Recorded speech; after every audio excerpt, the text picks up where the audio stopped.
a question I've seen come up very frequently involving the story and the future for 100 Years Quest are people asking when are Sting and Rogue going to join in everything. You got a very dragon heavy like story right now, and especially Dragon Slayers actually on top of it with all of Diablos.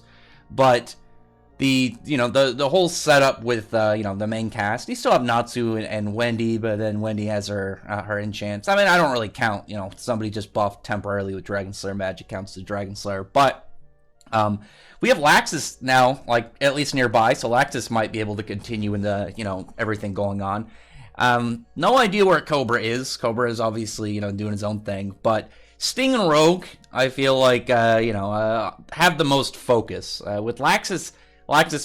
I felt like it was not too sure how he'd join in, but I felt like he would just because he's part of the guild. Other than that, it would just be like completely mark him out. There was like the whole idea of maybe there'll be like a different storyline going on, and maybe theirs was going to focus on the White Witch, but then the White Witch ended up entangling into everything going on right now, and obviously the whole second battle of Fairy Tale that went on in Drasil.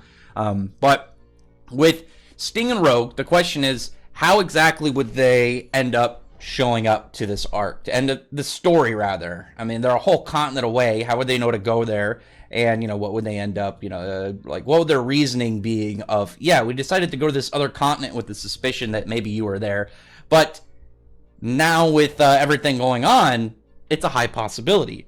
Think of this question, because right now, everything going on with Alderaan, we have the God Seed Wolfen who can turn into people that you think are strong in your mind and your heart, and with Kana we got Gildarts. So there's a couple questions, like in general, revolving around these God Seed versions. Are they going to be as strong as the natural versions? Are they stronger? Because like with Historia, when we saw with Nineheart, it felt like his story has come back at a certain level. Like we saw the Spriggan ones seemed weaker, whereas other characters like Zenkro seemed more powerful.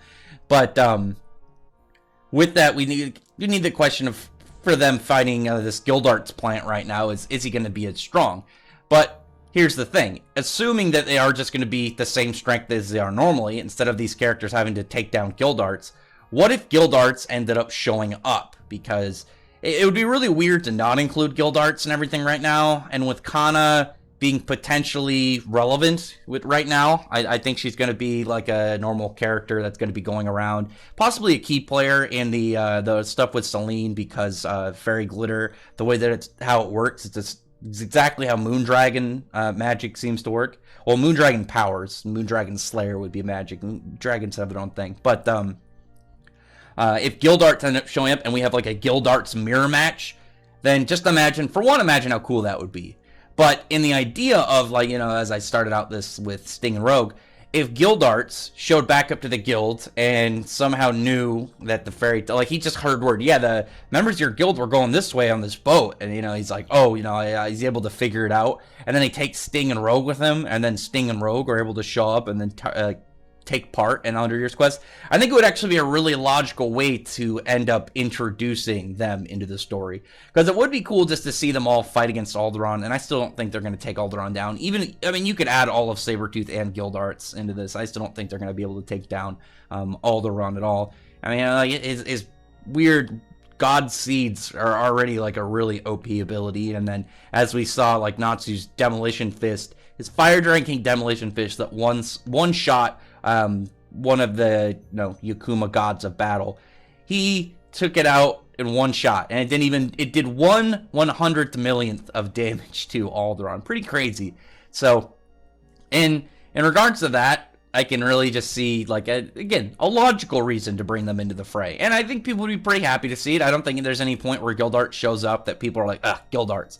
And then Sting and Rogue, I know Sting and Rogue have a pretty solid fan base. People like them, and it would be cool to see all of them get into like fights. Plus, then we could get more dragon fights. I want to see more Dragon Slayer fights, really. And with Diablo sending in their big guns, it would be badass to see, like, not just like the main cast get a fight, like another Dragon Slayer, like Sting and Rogue, and then you can have like some of the Diablos, maybe they have their own duo team. It'd be really badass to see like their duo against Sting and Rogue, and it ends up not being like a fight of like, oh yeah, who's better at what thing. It just becomes, oh yeah, who's who's better as a duo? Which one is a better duo? I think you'd have to have like two types that work well together, kind of like, light and darkness. Well, I guess this is shadow, but you know what I mean. Light and shadow. White and shadow? I know holy light for what white magic, at least in his regards, are. But anyway, yeah, so comment below. Tell me what your thoughts are about this. Would it be cool? Would you like that? I mean, it would make sense, like, if Gildarts just kind of asked around and so said, yeah, your whole guild was heading towards these boats. He's able to put a couple pieces together of, oh, yeah, they're going to Giltina. And then he's like, oh, something that has to do with the 100 Years Quest, or, figure out something weird is up. And then take Sting and Rogue with them just as maybe they want to tag along. And you could have some interactions between them that would be really weird. Especially when you think, just as a finishing note, it was always really amusing to me as the idea of Gildarts, like if he was in the Phantom Lord arc or in the Grand Magic games, just watching him plow through people. And any of the flex that Sabretooth had up until the tag match would have been gone the second Gildarts steps out and I really see what he's capable of. They'd be like, holy shit, what is our plan on this guy? Because Gildarts is a monster. So it would be really neat to see them interact with this guy, knowing like, yeah, you guys are lucky he wasn't at the Grand Magic games, or he would have watched you guys even more painfully than you got beaten. But anyway, other than that, comment below. Tell me your thoughts are about this, and I really appreciate you thumbs up the video, friend the like button, subscribe button, and check out my other videos. But other than that, I appreciate everyone who's already subscribed. I thank you all for listening. Bye.